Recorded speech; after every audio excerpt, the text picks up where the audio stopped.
Bonjour tout le monde, j'espère que vous allez bien. Alors donc pour une nouvelle vidéo, toujours dans le chapitre des GPO.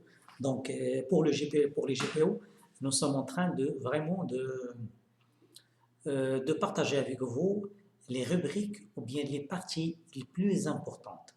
Par exemple, on va parler des restrictions logicielles, on va donner une introduction, une façon de comment faire et de comment les interdire l'exécution et même l'installation des logiciels et des programmes. Juste une initiation, mais après vous pouvez personnaliser et vous pouvez aller là où vous voulez avec les paramètres avancés de ce système ou de cette technique proposée par Microsoft, surtout pour la gestion des stratégies de groupe, qui est très importante au niveau d'entreprise, qui automatise et facilite la tâche pour les administrateurs, ceux qui administrent des réseaux déjà et des parcs informatiques déjà, surtout les parcs qui contiennent un nombre important d'ordinateurs et d'utilisateurs, ils le savent très bien. Alors pour aujourd'hui, je vais expliquer une composante de restriction logicielle. Ça veut dire que sur les postes clients, parfois, je donne un exemple, c'est vrai que avec un compte de domaine simple, je ne peux pas installer sur le poste client, sauf si j'ai un compte administrateur, soit de la SAM ou de l'ordinateur, ou bien l'ordinateur membre de domaine, ou bien le compte administrateur de domaine. C'est la seule possibilité avec ces deux comptes-là que je peux passer ou effectuer des installations logicielles. Mais parfois, il y a des gens qui ramènent, par exemple, il y a des programmes qui s'exécutent. Ils ne demandent pas d'installation, mais par exemple, je vous donne un exemple simple, un programme entre parenthèses portable qui ne s'installe pas, je fais double-clic et je peux l'utiliser. Et il se peut que ce logiciel, il peut contenir un virus et il peut attaquer, par exemple, infecter le système ou bien afin de d'autres utilisations non autorisées. Ok, parfois, si on a des programmes qui essayent, je ne sais pas quoi, pour scanner, par exemple, il y a des scanners réseau, etc. Donc, je ne vais pas entrer dans ce détail-là, mais l'essentiel, parfois, malgré qu'on ajoute un ordinateur au domaine, on donne un compte limité à un utilisateur, cet utilisateur, il peut télécharger des programmes et il peut ramener des programmes via des clés USB. C'est pas bien sûr interdit ou bloqué, ok? Interdit ou bloqué.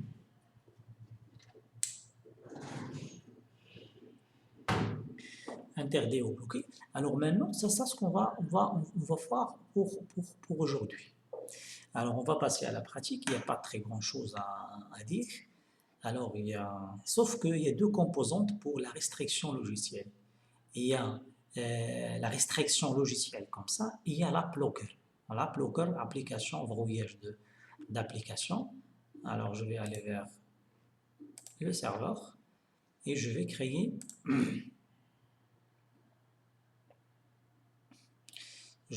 un GPO. Alors, restriction, bien interdire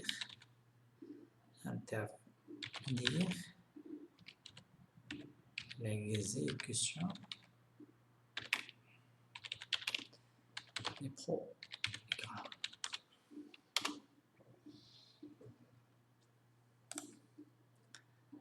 Alors, interdire, interdire l'exécution. Modifier.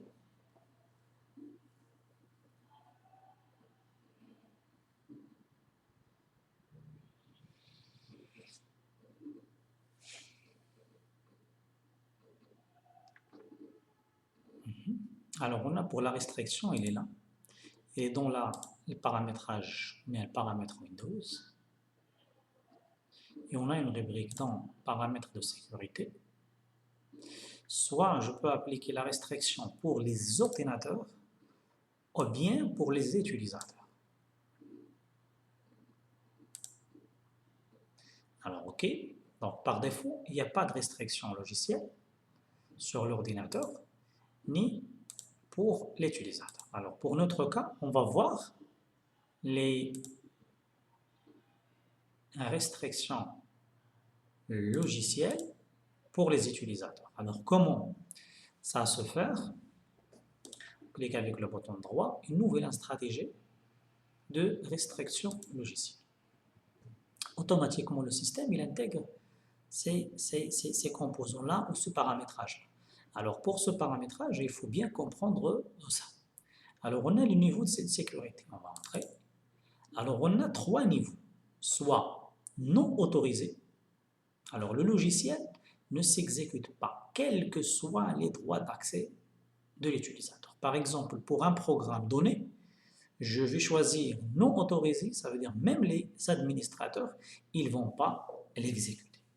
Alors, utilisateur standard permet d'exécuter des programmes en tant qu'utilisateurs qui n'ont pas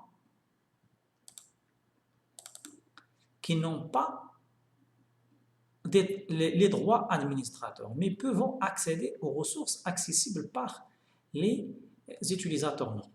Alors ça, c'est un autre niveau de sécurité. On a le 3e niveau de sécurité, c'est, par exemple ici, pour le 2e niveau, on va spécifier l'exécution ou l'environnement de l'exécution pour un utilisateur standard. Pour le 3e paramètre, ce qui est très important, non restreint. Ça veut dire non restreint, par défaut, ça veut dire ce par défaut qui a le droit d'exécuter un programme ou un logiciel ou installer un logiciel, il va l'exécuter. Ça veut dire qu'on va se baser sur les droits par défaut. Un compte limité, il n'a pas le droit d'installer, mais il a le droit d'exécuter des programmes sans aucun problème. C'est ça. Ça, c'est pour les niveaux de sécurité. J'espère que ça va clair. Alors ici, on a des règles. Supplémentaires. Alors pour ces règles-là, c'est à ce niveau-là que je peux paramétrer ou bien ajouter des règles personnalisées. Très bien. Alors je reviens vers ce dossier-là. Alors ici, on a le contrôle obligatoire. Alors pour le contrôle obligatoire, on a ici certains réglages. Alors tous les fichiers de logiciels à l'exécution des bibliothèques, par exemple les fichiers DLL, ou bien à l'exception des bibliothèques DLL, ou bien tous les logiciels. Ok, ça c'est un choix. Alors tous les utilisateurs, ou bien le 2e paramètre, ou bien tous les utilisateurs, excepté les administrateurs locaux. Ok, alors ici on a, comme on a dit, les administrateurs locaux, c'est les administrateurs de la salle. Ici, soit on va l'accepter ou non. Donc, c'est un choix. Ça, c'est pour juste savoir. Alors ici, on a les types de fichiers désignés. Par exemple, je peux, par défaut, il y a une liste, mais je pense que je peux y ajouter des scripts, etc. Par exemple, comme vous le voyez, le petit virus qui cache les données, etc. Ça, c'est un fichier à base de VBScript, par exemple, ou d'autres. Je peux renseigner, c'est déjà renseigné, je protège mes clients et mes postes clients en général et mon réseau des infectations de virus. Alors ici, je peux me baser sur les éditeurs approuvés. Les éditeurs approuvés, par exemple, je dis que je n'installe pas une application tierce de tel ou tel, fournisseur, éditeur. Par exemple, j'accepte que les produits Microsoft, j'accepte que tel ou tel. Voilà. Ça, c'est un réglage. Ça, c'est un réglage avancé. C'est juste pour savoir. C'est pas évident de comprendre ça comme ça. Ok? Je pense qu'il faut cette explication ou bien une autre recherche sur Internet pour trouver de quoi il s'agit afin de vraiment bien paramétrer les restrictions logicielles. Ok? Alors ici, ça c'est pour le réglage et maintenant on va vers les règles supplémentaires. Alors, comme vous le savez, par défaut, on a ici deux règles. Pourquoi Microsoft il a créé ces deux règles? Et on va l'expliquer. On va l'expliquer.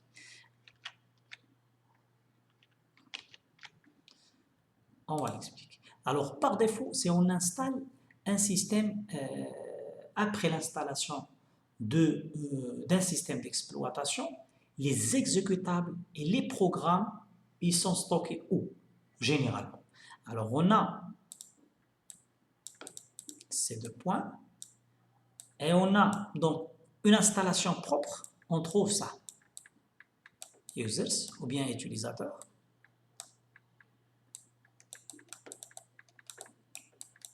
Windows et programme.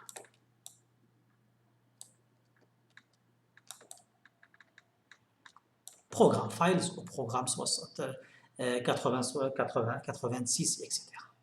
Alors donc par défaut, donc soit les exécutables sont là. Nativement ici on a les données de l'utilisateur. Je parle de après l'installation. Si on installe, alors les exécutables par défaut ils sont là. C'est les composants Windows et ici on a les programmes. Alors, donc, les programmes dans ce dossier-là, généralement, ils sont installés par les administrateurs. Alors maintenant, si on veut appliquer une restriction logicielle, ben, on doit faire l'exception de ces dossiers-là. Alors, vous allez me dire que si quelqu'un, par exemple, essaye de copier un fichier ou un exécutable dans ce dossier-là, ben, il sera accepté ou il sera dans l'exception. Et donc, il peut l'exécuter, bien sûr, mais les utilisateurs standards, ils n'ont pas le droit, généralement, d'écrire. On va tester ça, d'écrire dans ces dossiers-là. Alors donc, dans la restriction logicielle, pour que le système fonctionne correctement, ben, il faut faire l'exception de ces deux dossiers. Voilà. Et ça, ce qu'on trouve que ce qu'il a fait Microsoft. Alors, on va voir. Dans un système client,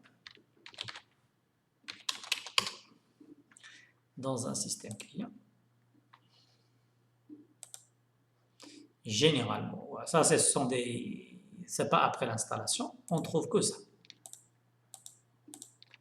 Program Files, c'est avec le système 32, et Programme pour le 64, et on a l'utilisateur et on a Windows. Alors, on va voir Microsoft ce qu'il a fait. Alors, il faut savoir une information que, par exemple, il y a des variables système. Comment moi je vais désigner ces dossiers-là? Est-ce que je vais me baser sur ces deux points anti/Windows, ces deux points Windows comme ça?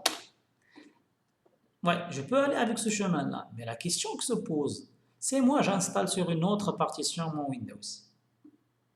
Alors, comment le GPO il va détecter le dossier d'installation Windows? Est-ce que c'est dans la partition C ou sur la partition D ou sur le disque dur 1 ou sur le disque dur 3, etc. Alors, tout simplement, Microsoft, il utilise des variables système comme ça. Pourcentage, WinDir, c'est le dossier Windows. Okay? On a d'autres. Je pense, j'ai déjà fait un programme Files X86. Je vais aller. Alors, dans la stratégie, soit je peux utiliser ces variables-là, okay, que je peux le faire sans aucun problème, ou bien je peux, dans la base de registre, il y a des clés qui peuvent récupérer ce qu'on a, ces variables-là. Ok? Alors, ici, on a dans ces règles par défaut, on trouve deux exceptions. Alors, on va les dire. Alors ici, on a, comme vous le voyez, que on récupère une variable à travers une clé de registre pour récupérer system root. Alors, system root, Windows A.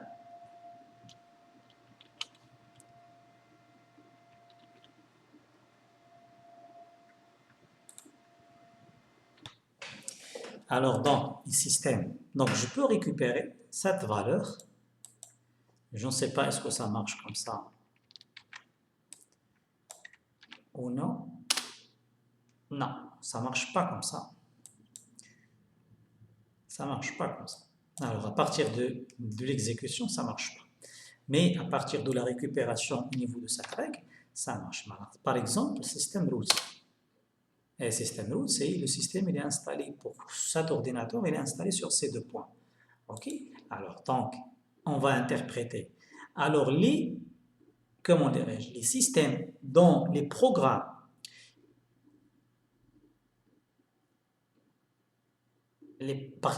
alors, je vous donne une autre information. Je peux créer une règle de certificat, une règle d'achage, une règle d'une zone réseau et une règle pour le chemin d'accès. On a quatre types. Okay? Je ne vais pas rentrer dans le détail de chaque type, mais on va généralement se baser sur ce qu'il a. Microsoft, il s'est basé sur une règle de chemin d'accès. Ok, alors le chemin d'accès, c'est une règle de chemin d'accès.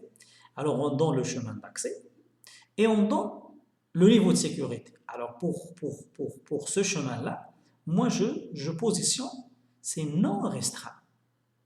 Ça veut dire quoi? Ça veut dire pas limité. Alors, si vous êtes administrateur, tu vas l'exécuter. Si vous êtes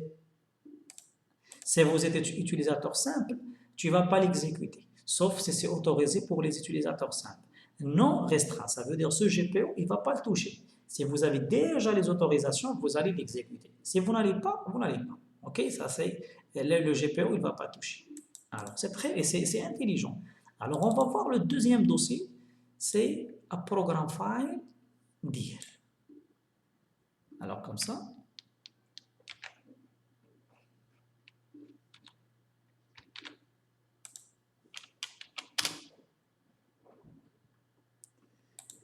Alors, je pense, ça c'est à partir, il y a une différence, je ne sais pas, est-ce qu'il y a une page, alors pour les variables, alors je peux chercher comme ça, pour les variables,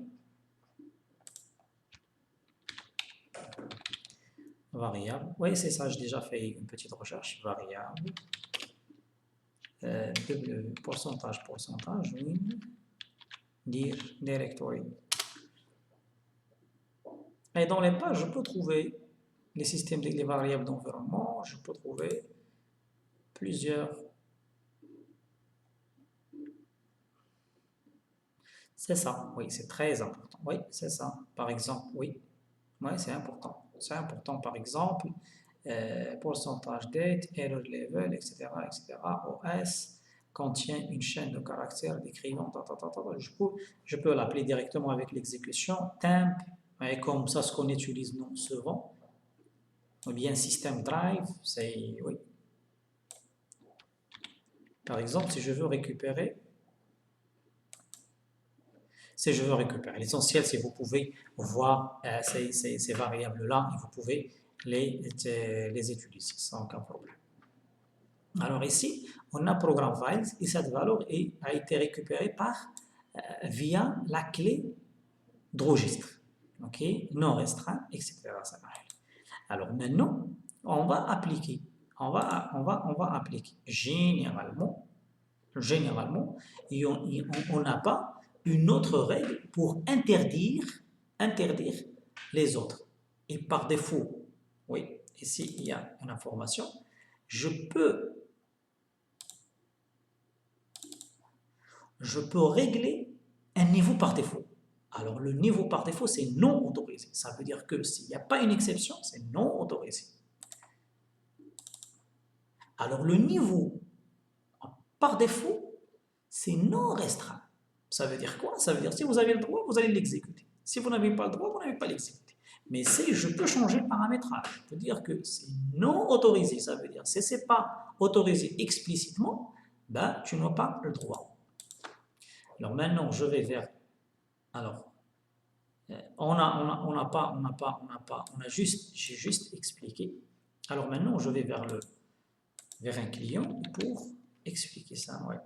Alors, CMD, gp updates /force, vraiment pour libérer. Il y a d'autres GPO appliqués sur cet utilisateur ou cet ordinateur.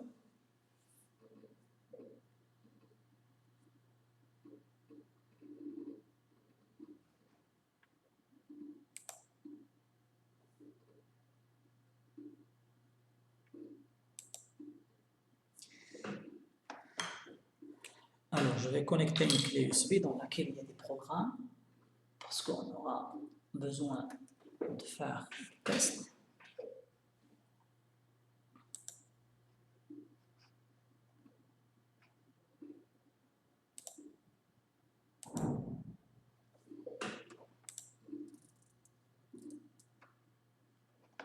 Alors ici, je vais quand même, je connecte la clé.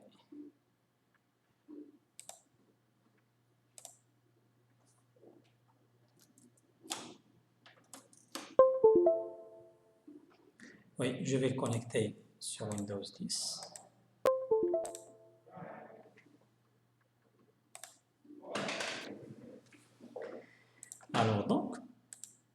Alors par défaut, ça c'est un petit programme réseau pour... Ah non, ça je pense que c'est... Je ne sais pas ce qu'il y a. /force.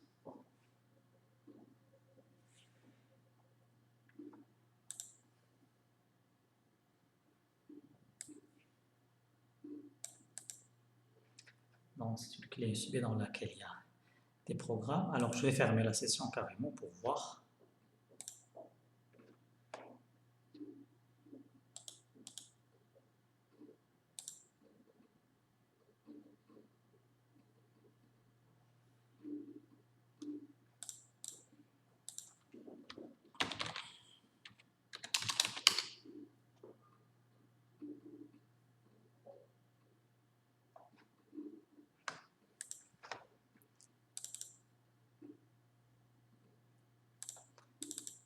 Je teste avec ce programme et s'exécute sans aucun problème. Pourquoi?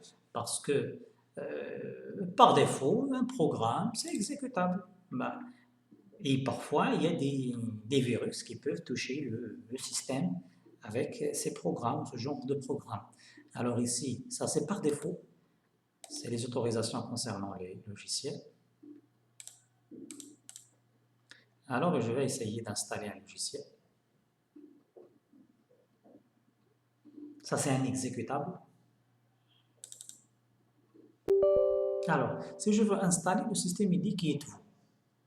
Parce que il n'y a pas une restriction logicielle. Bah, vous tapez, si vous êtes administrateur, vous tapez le code administrateur et si vous n'êtes pas administrateur, bah, vous n'avez pas le droit.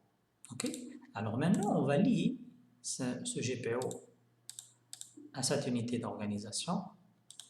Alors lier un GPO, c'est interdire.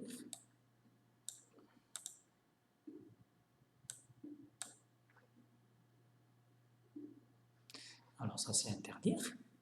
Alors ici, ça c'est en allié. Et je vais actualiser GPO. Je vais revoir gp update /force.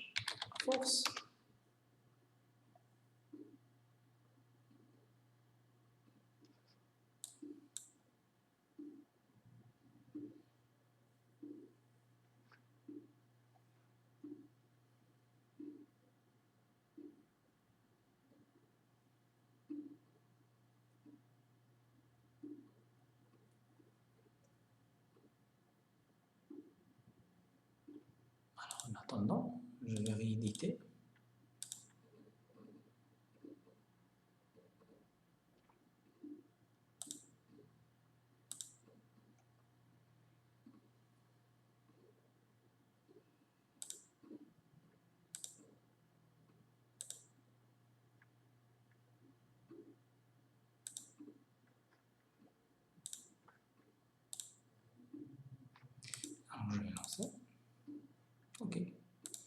Alors pourquoi il se lance? Parce que par défaut, le niveau non restreint qui est marqué comme niveau par défaut.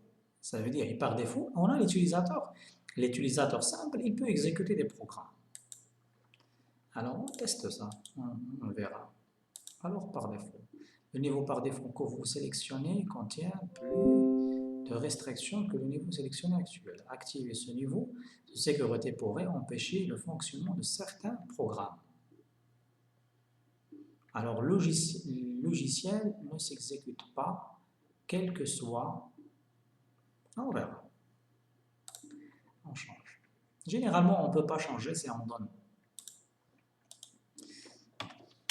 Je teste ça.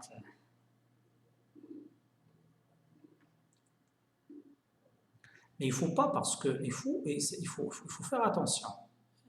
Si on ne configure pas bien la restriction logicielle, ben le système, on peut empêcher l'exécution des commandes système. Par exemple, si j'interdis l'autorisation, je bloque l'autorisation, je bloque l'exécution des programmes Windows. Ben Windows, ça ne va pas fonctionner correctement. J'espère que je n'ai pas touché ce programme. Je vais lancer, il se lance.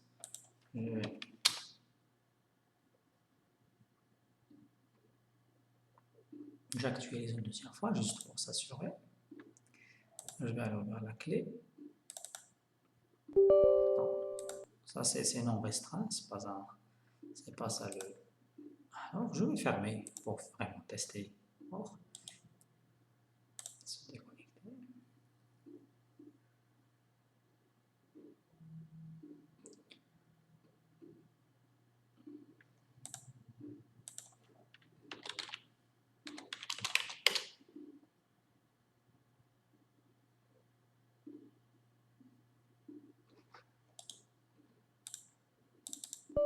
Allez, comme vous le voyez.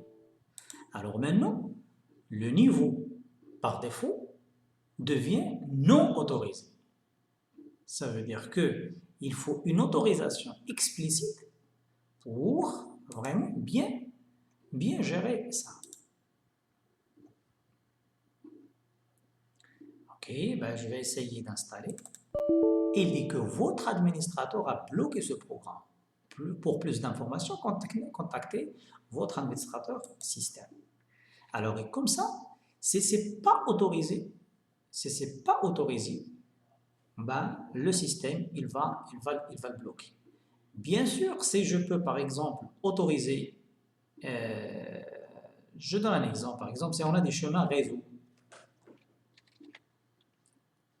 par exemple, on a testé. Je vais essayer de... Comment le DRH? Ah, il n'y a pas. Et oui, il y a des... Alors ici, on a des programmes. Alors je peux... Donc, par exemple, si on a ce programme-là, sur le réseau, et je peux... C'est ça. On a bloqué le tout. Alors, si on veut autoriser, ben, il faut aller vers ajouter. Alors, le chemin TC1 anti-slash. Ben, je viens, c'est comme ça, je n'ai pas testé franchement. Là. GPS. Alors, ça, c'est non restreint. Non restreint, ça veut dire, ben, si vous avez le droit, vous l'exécutez. Si vous n'avez pas le droit, ben, c'est votre affaire. Alors, j'espère qu'elle accepte les chemins réseau. CMD. GP updates slash force.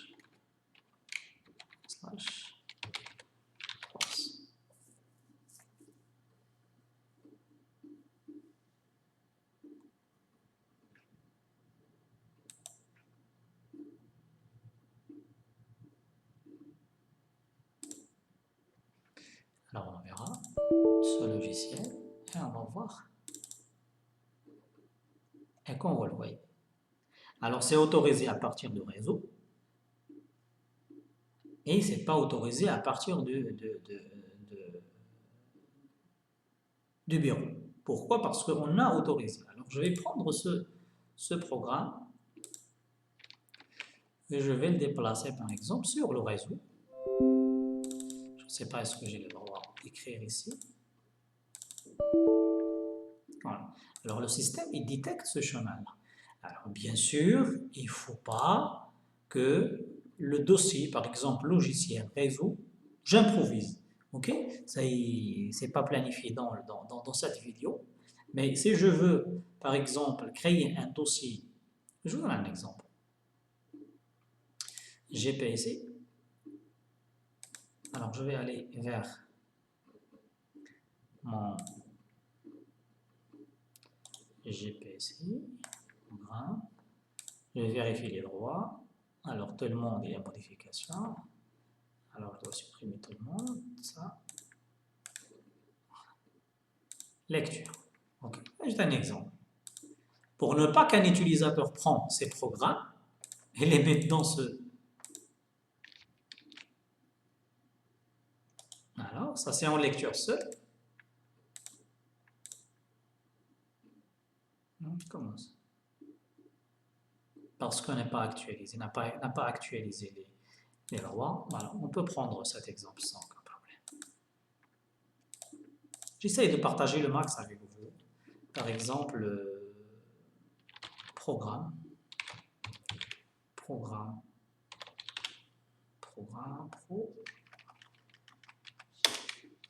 ok. Je vais partager. Je le partage. Ah, j'ai touché la sécurité, j'ai pas touché. Partager, autorisation, alors, lecture. C'est comme ça. Alors, c'est ici que je vais mettre le logiciel.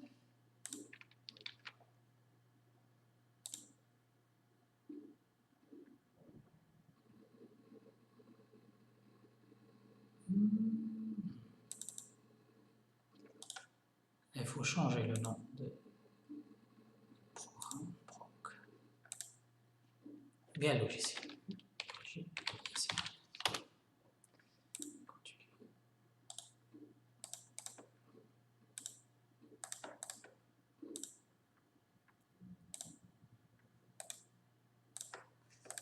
Ok, on ne touche pas à la sécurité.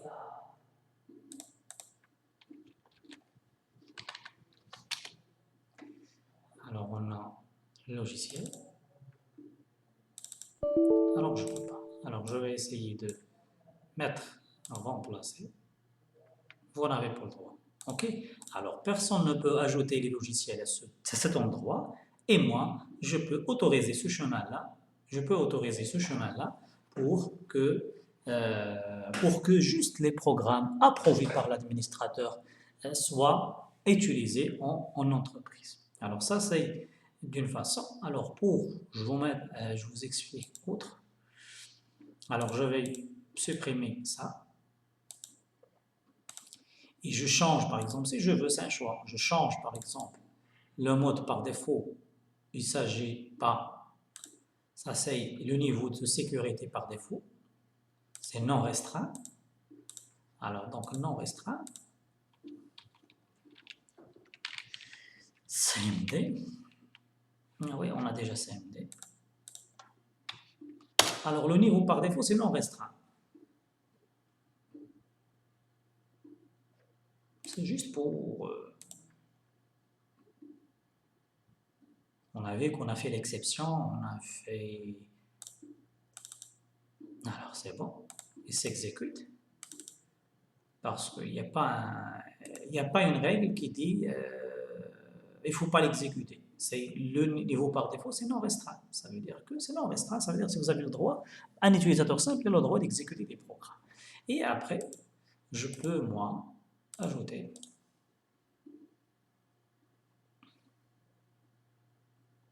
une règle de chemin. Je pense l'étoile, il exprime le tout. Je pense. Alors, non autorisé. OK.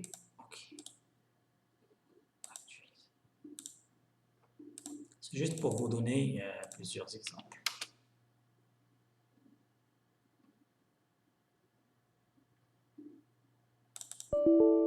comme vous le voyez, c'est déjà appliqué.